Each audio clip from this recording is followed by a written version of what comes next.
Hi there. I just want to do a talk, and as always, I don't plan what I'm going to speak about. I just because that's more natural. I don't really rehearse what I'm going to say. Because the way I speak on these videos isn't rehearsed. It basically just you know comes out naturally. And then when I start to speak naturally, I start to flow. I start to pick up information, channel information, and then channel, receive, and give. And that's why I just speak whatever comes, because that's going to put me in a comfortable place, you see. And maybe this is something I should dive into, comfortable. There's a lot of talk about get out your comfort zone. A lot of people say. Not for me. Not for me. I mean, I haven't had depression. I'm 32 now, and I haven't had depression since the age of 28. And why is that? Because this path, this unexpected spiritual awakening, showed me that all I've got to follow is the bliss within me. Follow your feelings. No one follows that. People don't actually understand how easy ascension can be. Once you understand that that's all you're doing is just, following what's comfortable to you.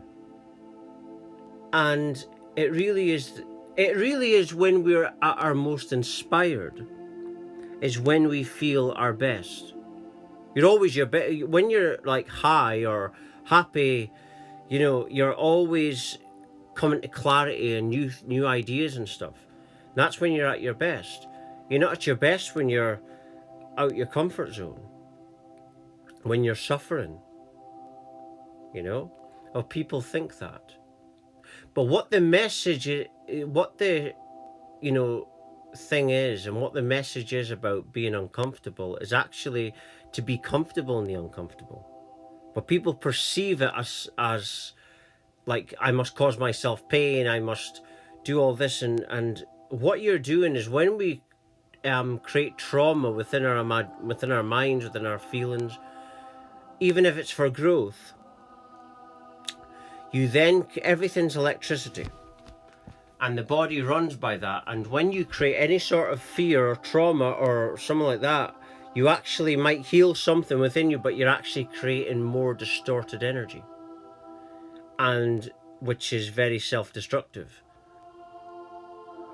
And this is why why this message of get out of your comfort zone, it doesn't really work. Not how it's sold to you. It's sold to you, and it's told in a way of causing yourself discomfort and pain. And what the message about being uncomfortable really is, and what it really means, is to be comfortable and feel amazing when you're uncomfortable. If you can do that, then you've cracked the code. That means you're going to feel amazing in every situation. That means that nothing can get to you, nothing can put you off, really. And how you get to this state is you see everything as a guide. This is what the spiritual awakening did for me. It basically changed my perspective and perceptual shifts into seeing everything as a guide. And once you start see most people see everything as a problem. When you start looking at problems as healers and guides, then you start shifting your perceptions and consciousness levels. Once you start seeing everything as music and dance and like that, then you start having a different reality. See, our reality is molded by our perceptions, by the way we look at things. And this is molded to us by the outward world.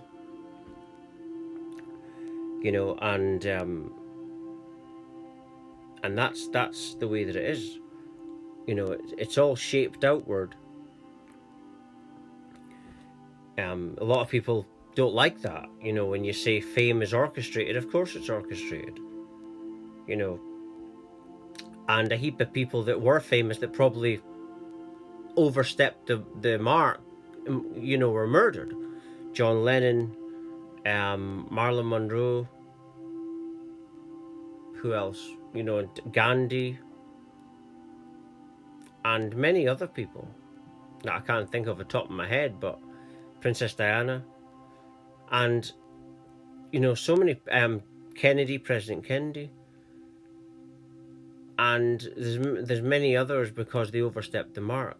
See, fame is orchestrated. They've got, if you're controlling the planet, you've got to control all the information and the messages that people receive. Now, fame is very important in this, right? So you've got to control the kind of message that the singers are giving out, you know, the films are about, and what they're seeing on television, what the news is like. So you've got to orchestrate that, right? And that's the way you've got to control reality. Now, it doesn't always pan out and go the way the system wants, controlling everything. Like I say, some things get leaked out, but that's the idea. Is to control all outward information and outward situations. You know, it's a game of perceptual control to control people's behaviors. And if they didn't do that, then they wouldn't be in control, you see. And when I say they, who is they? Who is the system really? The truest, you know, way of understanding the system, the deepest level of it, it's actually us. But because of our mixed emotions, it manifests itself in a distorted consciousness, which is actually the Matrix. The Matrix is a distorted consciousness that we have created through our thoughts, feelings, actions. And that's why I say that you can't make change by voting, because all these politicians are manifested by our awareness as a collective. You can only change your space you're operating at, and that interacts with the next space. And if everyone does this, what a change we'd make. But we'd make real change of the awareness. That's when you really make change. This is why no one changes as fast as someone that's had an unexpected spiritual awakening. Because the awareness shifts, but what's a spiritual awakening? It's just a choice to go within. When I had this awakening, it was a situation where I had enough. And when you have enough, you wake up. You know, that's the way that it is. But until you've had enough, you won't wake up. You know, and regarding my journey, I'm just in this constant state of you know, ever since the awakening, where I'm always shifting. It's like this, and what I'm doing all the time is just practicing all the time, being present, being still. I'm always in meditation. I'm always in that. I'm always channeling, receiving new information, manifesting more abundance. And abundance is, like I say, it's a state of awareness, and it's this awakened state. And how you get that, you just be more present. That's it. But you can say that, but people will not do that until they're ready. They might say, oh, I want to be more spiritual, but really they're wanting things. And you only become abundance when you stop wanting. When you become still and more present, and once you've had enough of the illusion, you know, you got to experience things. You've got to experience the wrong to go right, you know. That's the way reality is. You need the wrong to go right. If it wasn't for the wrong, you wouldn't have the option to go right.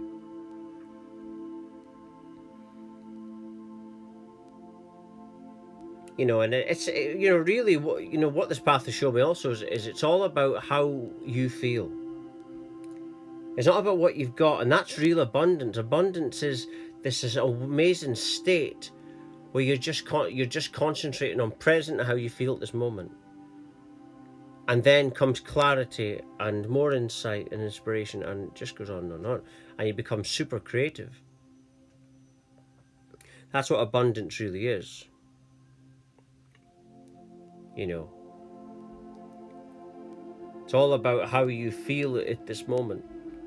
You know, the question is not what you want, why do you want? But wherever we want, it's because we hurt. So focus on the unhealed part, meditate upon it, and you will get insight into why it's like that.